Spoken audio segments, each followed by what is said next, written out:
is cold out here, ain't it? It is. All right, we are back in session at 8:18.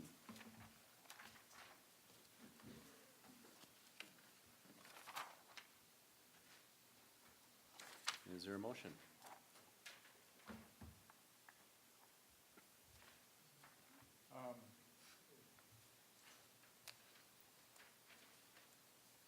I'll make the motion that we adopt for a healthcare renewal, United Healthcare Renewal Option Number 7, which results in a reduction to the employee and to the town, even increasing the employee's portion to 20%.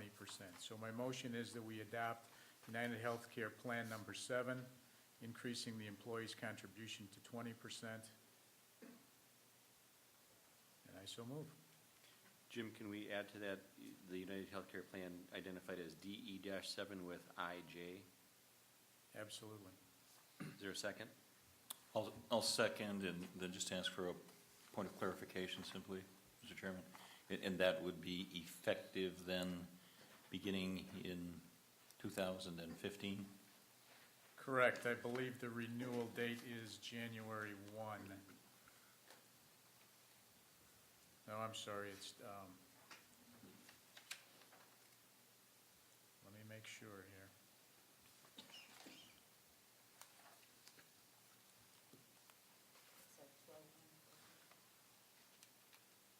Yes, 12, it's effective when the current policy expires, which would then make it effective as of December 1st, Okay. 2014. All right. I'll second the motion. Thank you. Thank you. Jim, thank you for your work on that. It's an exhaustive spreadsheet with a lot of different options and calculations, so thank you for that. Any further discussion? Yeah, I'd like to just, a lot of hard work by Supervisor Radke on this, and the net result is the board has been contemplating increased portions of premiums for the employees to help keep our costs down. And the work that Jim put into this, while he mentioned that we're going from the employees paying 15% of monthly cost to 20% in monthly cost, every employee is going to enjoy a substantial reduction in dollars paid on a monthly basis. And in addition to that, the town is going to enjoy a substantial reduction in our monthly insurance costs. So in today's environment, that's a heck of a feat. Thank you. Anything further? All in favor? Aye. Opposed? Motion carries.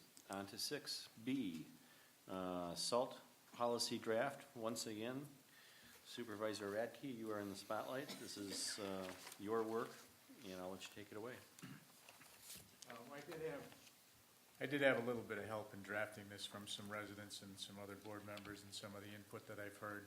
But basically, I've adopted partially what came from the town of Genesee, from the county of Waukesha, from the city of Waukesha, and a few other neighboring communities. I've given you all a revised copy of what you got in the packet.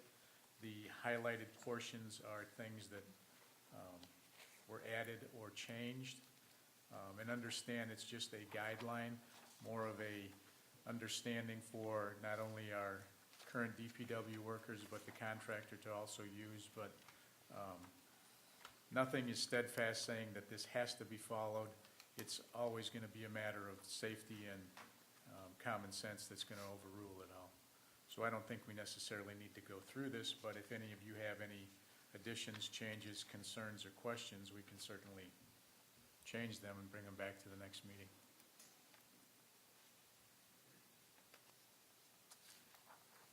And just a comment on this, and we've looked at this before. This, with regard to salting, for the most part, unless we have a significant ice event, if I read this correctly, this is mostly going to be about salting hills, intersections, and curves. I mean, is that accurately said, unless we have a really significant ice event? Correct. And again, it's up to the intensity of the storm in particular areas, but for the most part, we're limiting the amount of salt that we're gonna try and use to more of a common sense procedure in the intersections and areas where it would be most safety appropriate. And clearly, we can't anticipate, certainly can't control or predict what kind of ice and snow events we're gonna have this coming season. That said, there would be some reasonable expectation, I would think, on that, if this policy is adopted and followed, that we would be consuming and using less salt and there'd be less expense incurred. Is that a reasonable assumption? Absolutely. We also looked at the option of using sand and/or mixing sand with the salt. Unfortunately, as I think you all heard from earlier meetings, the county and other contractors to be able to do that doubles the price as to what we would pay for salt. So unfortunately, even though environmentally it might make some more sense, it creates a couple of things. It creates a higher cost, and according to Pete from Waukesha County, it creates a huge mess to clean up as well. And in his opinion, and many years of snow plowing and running crews, they opt not to use it. Now, last year, I believe we were forced to commingle the salt with some sand when we were in a shortage, and from that, you can't stop, but it does increase your cost substantially. And two other, I guess, quick comments or suggestions or requests, one of which would be if we do adopt this tonight or the next meeting or something similar to it, I really think it's absolutely essential that we try to post this prominently on the town website, so it's there for all to see. There may certainly be some questions and inquiries of staff of the clerk's office, and maybe even some of us. I would think the best answer to some of that would be referring people to the website. I mean, I certainly wouldn't even object if you want to have a handful of copies of these, even if people come to the counter or whatever, but if we're going to do this, I think it's better to have, this is a written policy that residents can take a look at rather than us trying to translate it to them or reinterpret that. And the second part of it, I'm assuming that if, again, we do adopt this, that this needs to be immediately conveyed to Wolf and to have them acknowledge it, because I'm assuming we're going to be expecting them to pretty much self-implement this without us having to unduly direct their efforts or whatever. Are those reasonable expectations or requests? Yeah, and I have talked to Wolf about this in theory. I haven't presented the entire program to him, but as he says, he works for us and will gladly abide by what we say. The benefit of using a contractor such as Wolf, where we provide the salt to them, is they're not paid by the tonnage that they disperse. A lot of contractors, you buy the salt from them and you pay for how much they put out. And if any of you have hired contractors in your homes or businesses, they tend to overdo it because it not only fills their coffers, but it makes you feel happy that you see a lot of salt out there. So that's the good point of using a contractor such as Wolf, and our buying procedures of buying it directly from the county. So that really should not be an issue at all. It just needs to be, as you said, communicated to them all and reinforced and monitored. Also, I think at the last meeting, we talked about this being guidelines and not policy. And I think we want to set this up as guidelines rather than policy. Would that be accurate? Yeah, that's how it's worded. It's Town of Waukesha Snow and Ice Removal Guidelines. Would you like me to add this in the, with the tax bill? No, I don't think so. Okay. The only comment that I would make is I agree with you that this should be, it is labeled a guidelines on the memo itself. Seems to me as though that's more appropriate than the word policy. I note that our agenda refers to it as a SALT policy. I don't think there's anything overly significant about that, but I think we should acknowledge that these in fact would be guidelines if we're going to adopt them. Is there a motion to adopt these guidelines? Well, if nobody has anything to add, or I mean, even if they do, we can certainly revise this through the years. I would make the motion that we adopt this as our guidelines moving forward. Any further discussion? Just one comment, if we could, and it's, or presuming this is in final form, and I do like it, the memo on the front of it does have a date on it of 11/06/2014. I think it's fine that that stays there, and at least when we get back and look at this, we'll know what the date of origin of this was. So I'm comfortable with that. Clerk Nicholas, and would you make sure that it gets posted on the website, as well as perhaps should we be posting it on our posting boards? Can do. Thank you. All in favor? Aye. Opposed? Motion carries. On to 7, the meeting minutes from October 9th, 2014 and October 23rd, 2014. Is there any objection to taking these together? I just wanted to make note that in October 19th minutes, we did have some changes. We made sure it said Mike Duer on, as a present supervisor, as well as in the closed session, the motion and the roll call was also added. All of you in front of you have the corrected document and highlighted portions. They should be taken separately. Then on to October 9, 2014. Is there a motion? Make a motion to accept the minutes of October 9th, 2014. Second? Second. Any discussion? All in favor? Aye. Aye. Opposed? Motion carries. On to the meeting minutes from Thursday, October 23rd, 2014. I'd like to make a motion to table the minutes from October 23rd, 2014. Second.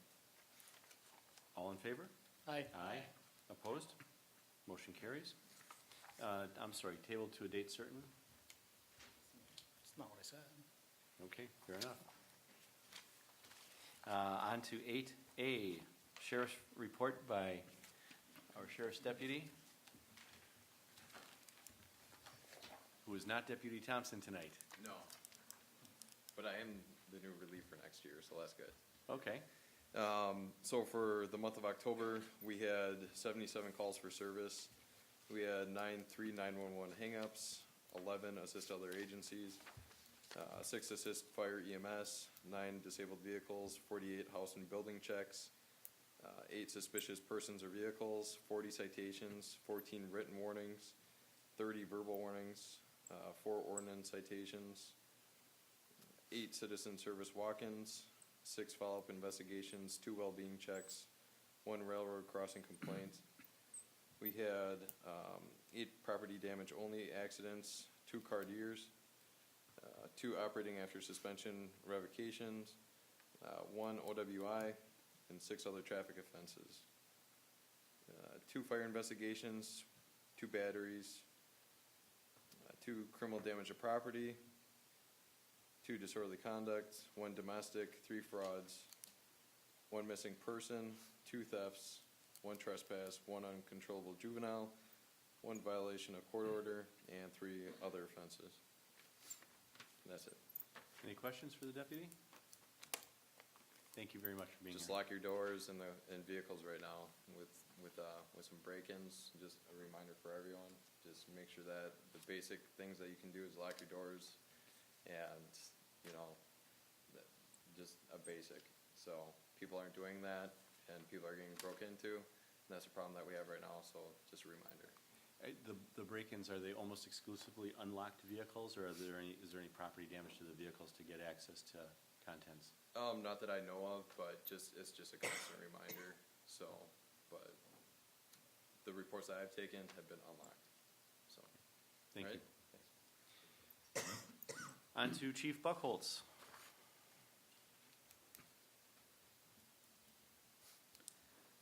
October brought us 26 ambulance requests, 5 motor vehicle accidents, 11 fire responses. We gave mutual aid 8 times. We received mutual aid once. Membership remained constant in October with 38 active members, 4 on leave of absence, the Secretary Treasurer.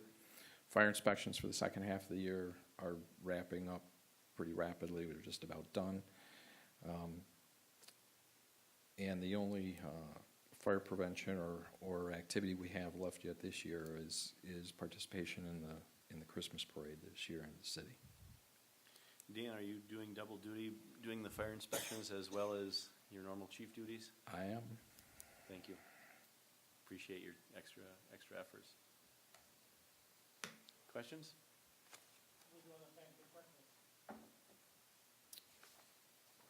Oh, I should have brought that. I know we served 1,001 people for breakfast, and I believe Larry said after the bills were paid, we're right around $4,800 we made, something like that. Excellent. Thank you. And on to C, monthly report from our clerk treasurer, Nicholas. Now, we had 4 public records requests, Waukesha Now for sample ballots and turnout information, Sandy Ham for 2013 and 2014 budget amendments, Mike Laska for fire department personnel payroll for July, August, and September, the Republican Party of Wisconsin for the absentee information. The election went well. We had a couple periods where we had some long lines. The poll workers did an excellent job. We found some areas where we can make things smoother for 2016. But we did 1,399 absentee ballots, and 1,189 were in office the 2 weeks before the election. So the office was hopping. We had a 92% of registered voter turnout and a 83% of eligible voters turnout for the election. So the town did a very nice job at turning out. We are continuing to work with the county on the tax billing. We are one of the first municipalities to get our tax levy in, so they were very pleased to hear from me today. We're currently working on all the flyers, and that's why I asked about the snowplow guidelines.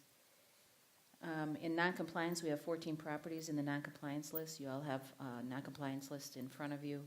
One became compliant this month. One came for the request today. We have one that was given a 30-day extension till November 23rd. One requested to come in to the next Plan Commission meeting, and one discussed in closed session October 9th. 3 properties have been served with citations. 2 have been given, 2 properties, the sheriff deputy has to write the citations, but the information has been given to them, and 4 are in their first 30 days. Quick question, if I may. It probably is a very simple answer, but how do we know how many eligible voters we have if they're not registered? What's that based on? It's the demographics. The state demographic office tells us what our population is and what the people over 18 would be. So we get that from the state. I mean, is it fair to say that that's a good estimate? It's, How would they know yes, that? somewhat of an estimate. Okay.